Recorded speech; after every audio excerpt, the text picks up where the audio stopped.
This the one. So we got Mystery, we got Wishes, we got Marth versus Pokemon Trainer. There's going to be a whole lot to unpack from this match. But we've got 5 matches potentially to look for in here. We'll see what we can get out of it. How different could it be from Crom, which we did see from Wishes earlier the last time he was on stream against Marth's great-great-great-great-great-great-grandchild. Yeah, you got a few thousand years to cover. Do I have even more? Yeah, it's... Oh, God. Yeah, it's a lot. Nonetheless, very different style of play, too, because on top of Crom and Marth being very different style of characters, E and James approach matchups very differently. So, this is going to be fun. Of course, and there are also different characters at the end of the day. You know, Yes, I was just like sort of just messing around with the whole like Crom Marth thing right there. They do play slightly similarly, but they are much different characters. Crom much more about raw kill power, and Marth, of course, more about finesse. Here we go, ladies and gentlemen. We are just running off into the winners finals. Winner of this will be sitting in a beautiful position to be able to take this tournament. Yeah, given who's occupying the loser's bracket currently, going into Grand Finals winner side is so important. Yeah, and it looks like Wishes is already saying he really wants that, getting that runoff downer onto Mr. E right there, switching to Charizard, seeing what he can get out of him, just unfortunately slightly misspacing that grab. And Mr. E right there just waiting for the character switch right there to be able to get that tipper forward air. If anything, I feel like I might have just given him more time to be able to space it. Yeah, this matchup is going to involve just a lot of patience from both sides. For Mr. E, waiting for opportunities to strike on characters, and the fact that those opportunities to strike is going to change based on the Pokemon that he's fighting. And then also Wishes, figuring out the tools that he's going to use to try and punish the flurry of aerials that E is going to be constantly throwing at him. And then always being stuck in a state where he's trying to recover. The Flare Blitz mix-up is going to put on some important damage to E, while still keeping Wishes alive on his first stock. Oh, yeah, he's stalling. Yeah. No, I feel like he would have been able to make it if he saved a jump for it. Probably, yeah, but I think he used a jump before he did. Yeah, you don't want to be doing that. Yeah, Wishes just trying to stall a little bit. Even if like that worked out for him and he got to the other side of the stage, what is Mr. E's just gonna walk up? He's gonna forward smash or like down tilt or something to be able to reach below the ledge, because that will count as a re-grab regardless. Right. It does not have to be the same ledge. Alright, just neutral airing his way in, getting that forward air off of it. Wishes just running in, getting another grab of his own. Got Mystery off stage right where he wants him. No fire breath coming out from Wishes right here. Instead, he decides to try and space for a fold to it, which, if tipped, would have definitely killed right there. But Mystery able to get his shield up in time with this up throw.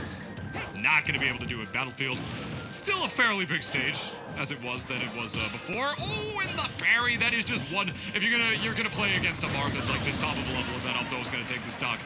It is just such a crucial, intelligent thing to learn to be able to parry that move. Yeah, because you just all of a sudden have a whole nother option to deal with it. Like, we brought this up earlier, but you have to know, like, what are your options out of parry and what moves are better to parry. And Shield Breaker is such a good move to do that, too. Because it leaves you in such head lag on connecting that, like, you're always going to be able to find a punish out of that. Exactly. So just parrying that move is definitely crucial. Probably a slight nerf to Marth in that aspect. Not a nerf to him directly, but, you know, it's just a mechanic change. That forward smash. Going to take the stock, evening out the stocks of this first game right here. The crowd, actually, I can hear them through the window right now, getting pretty hyped for this match. Yeah, people are getting loud for this one. Yeah, they actually are. All right. And that neutral bait. Going to be able to try and force his way in, but Mr. E just splitting the defense like a defensive lineman, or offensive lineman, I should say. Fighting his way back in, already tacking on all this damage onto Wishes right here. Whiffing 2 back airs, but it doesn't even matter because he knew he was on the chase and that he would still be able to land those back airs when he needed to off of them, knowing his character and understanding the mobility, understanding the spacing. But Wishes, all he needed was that one neutral B to be able to confirm into that up air right there. Just such a strong and potent move for Ivysaur to be able to kill with. It just does so much damage, such a huge hitbox, also kills. It's going to allow Wishes to go up 1-0 versus Mr. E in this winners finals. Now, there was a very fast-paced Game 1. I'm waiting to see if there's going to be any adjustments coming forward from either players for the sake of changing up the momentum here, because it seemed like everything was on E's call. Like, he was doing a really good job of dictating where these matches were taking part, as far as, like, the little battles throughout Game 1. It's just that Wishes was winning them out. He was doing a really good job of reversing the situation constantly. I feel there was a few instances where it was just E whiffing here and there. Like, none of his dancing blades connected, and they all left him vulnerable to counterattack. Yeah, absolutely. You know, just it didn't work out for him too much in that regard. But back here, gonna be able to force his way in. Dash attack. Trying to get those, you know, those ladder combos that Squirtle is known for right here. He is probably the most combo-oriented character of the 3 Pokemon. Yeah, he's very much in-your-face, brawler type of character, reminiscent to the likes of Diddy Kong, Mario, like any character that wants to move fast, get in, get their pieces off, and run back to center stage, control it well with spacing tools. Yeah, Squirtle, of course, a very light version of Mario, not just in his combo ability. He even has Flood in his own right as well. And I don't know if this is true anymore. I know it did it in Brawl, but like the side B actually makes a Koopa shell noise when you make contact with somebody. It might be a different sound effect. Okay, Yeah, and I don't know in this game, of course, that's an aesthetic change. It doesn't really matter too much. That's side B. Flare Blitz going to be able to take the first stock against Mr. E right there.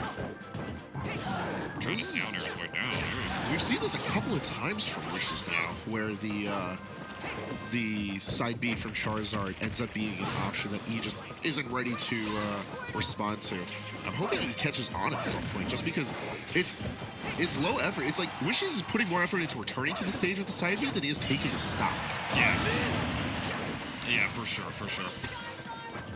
And it's evidently not working out too well for him right there. He did lose his stock right there, but that does mean we are running it right back to the Squirtle to just get that damage. It's just so interesting seeing Wishes just have such a game plan for these 3 Pokemon right now, just knowing what he wants to do with each one, which character is best at like each respective thing right now, and just switching to the one where he needs it. Because right now he's got Mr. E at like a mid%, and you know Ivysaur is just amazing, not only attacking up damage but getting those kills when he has to as well. He's got good kill power, and he's got like good combo ability as well. He's sort of like a hybrid of Charizard and Squirtle in that sense, or just sort of like the middle in between ground. And right now he's got him at 126. He's going to try and finish out that stock, not just because Charizard is one of the strongest Pokemon, but because that F-tilt is just so immaculate for spacing as well. That character is the one that was designed for you to be able to get your kills, and that is what Wishes understands, as he's going to be able to take Mr. E's second stock. And he does so in such convincing fashion, too. Look at the percentage that we have on board right now. Oh! Immaculate combo from E. Gets that jab lock, follows it up perfectly. That was gorgeous. My God. And so much for the lead. I was just about to compliment how Wishes was doing a really good job of just running away with the momentum he's garnered, and has been doing a good job of stopping E from taking that away. But one mistake, and just like that, he's back in the game. He's at 55%, but that's honestly not too difficult for him to build back up, given how well Marth is able to string together hits. Yeah, it's moments like that that just make you live and breathe Smash. It's one of those moments like that. It's just the things that we. What am I trying to say here? It's why we play the game, ladies and gentlemen. It's why we know. Just Mr. E just capitalizing perfectly on that right there with the jab to the downer to the tipper forward smash, just all perfect, and all of a sudden the game is relatively even slightly in his favor, but only by 2% right now. Wishes just slowly but surely fighting his way back. He's able to do it. Immediately switching to Charizard to get that F-tilt right there. Yeah, his changes, his mix-ups with the down B have been immaculate. You saw him actually charging the Squirtle as that up smash is going to be able to take game number 2, going up 2-0 against Mr. E in Winners Finals. There was a moment in that last game where he was charging his neutral B as Squirtle with the water pump, immediately switches to Ivysaur, and then just runs off stage to try and catch him with the down air as like sort of a mix for it. Like, and then I hate to bring up Mario again. It's reminiscent of Mario, because one thing that Mario players love to do is that they'll charge Flood by the ledge, cancel the Flood, and then just jump up and dunk if they think you're going to jump at a certain spot or something. Wishes can do that. He has to do that by completely switching characters. That adds a whole nother depth, a whole nother level to the mix. And Mr. E just considering Lucina there for a second, saying maybe tippers aren't going to do it for me right now. I got one last game and I still lost right there, even though that was as clutch of a combo as it was. You know, it didn't matter. But nah, I'm going to stay Marth, going back to the tried and true. You know, I don't need Lucina right now. I don't need this raw kill power. I'll be able to get my spacing on point. It's all right. I'll be able to bring this back. Wishes not opting for the jab lock coming into this game 3. He already had the setup, but nonetheless, I guess he's going to try and go for a bit more bit more reliant on set play, just trying to get his guaranteed damage without getting too cocky. He's got the 2-0 lead over Mr. E right now, and he's looking prime in position to take the seat in Winterside Grand Finals right now. Yeah, he's definitely looking like he's going to be the contender for that. Mr. E having to take 3 games off of Wishes right now. We've seen stranger things happen. Obviously, I'm not going to count my chickens before they hatch, of course, but I mean, with the way that Wishes has been playing, you know, even getting hit by stuff like that amazing combo we saw last game and still having the composure to be able to clutch it out after that, it's just, that's the kind of stuff that differentiates a top player from the, it's the kind of thing that differentiates the top player from the lower level players, or separates the wheat from the chaff, you know? We have pools which separate the cream from the crap, and then we have top H, which separates the cream from the crop, as we all know. But even at 163%, Wishes still alive right now. He's been living on this ledge. He's been chilling here forever. Oh, never mind. He goes for a forward throw instead. Does Marth's up throw not kill him? Oh, it kills. It just takes a long time to get there. Oh, yeah. Yeah, unfortunate for Mr. E in this particular situation, but Timber F Tilt will get the job done eventually. And I like this approach that Mr. E is taking to this matchup now, because it's like he's not going to rush the kills. He's going to get there when he gets there. He just needs to keep on holding on to position. But now he's got to do that all over again. He's not going to be able to get much of a lead here. And Wish is doing a great job of constantly switching out of this pressure. Yeah, his usage of that down B switch has just been amazing. I mean, they did buff that move. They did buff that move considerably from Brawl to this game, of course, because you switch so much faster. You have a certain amount of invincibility when you switch as well. That not only helps you mix up, but also helps you escape combos as well. It's just such an amazing move.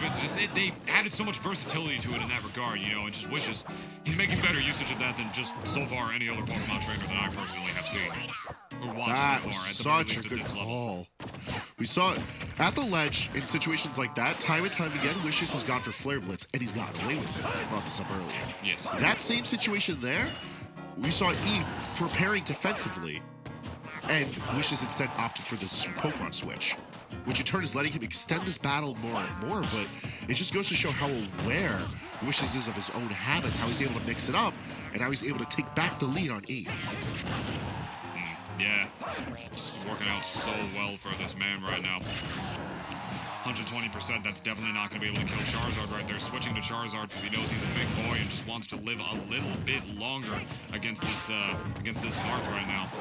Working out very well in his favor, and then just switching when he has to as well. He's pulling out all the cards to really ensure that he gets to Grand Finals right now, and I would be very surprised if Wishes did not take this game right now. But we have seen Mr. E in worse positions before. Man is down, but he is not out in any regard. Going to use the tether to be able to make it back, but that is a regrab, but the misspacing by Mr. E right there, not going to be able to punish it with that forward smash, even though that is exactly what he wanted to do. Getting a regrab of his own, and all of a sudden the neutral is reset. That's a mix, but, you know, it's a committal one, you know, not on the block. That you're 173%, you don't want to do that side B on shield. You're going to die. Yeah, we finally see E respond to it properly, but paying off the heel now, he's got to make that comeback that he's known for. It's going to be difficult to do, especially with how well Wishes has been playing this. Yeah, They're so deep off stage. Going for it. What a call out from Wish. He's not going to land the down smash, though. And just like that, we're looking at an even game. Yeah, so quick. My goodness from these players, and we are looking at a 3-0 from Wishes, taking that solidly over Mr. E and putting himself into the winner's side of Grand Finals. Just about the prettiest place you can even really be at one of these things. Wouldn't you say so, Hangman? Absolutely. Now we got to get the loser semis. Got to figure out who's going to be fighting Mr. E for the chance to fight against Wishes.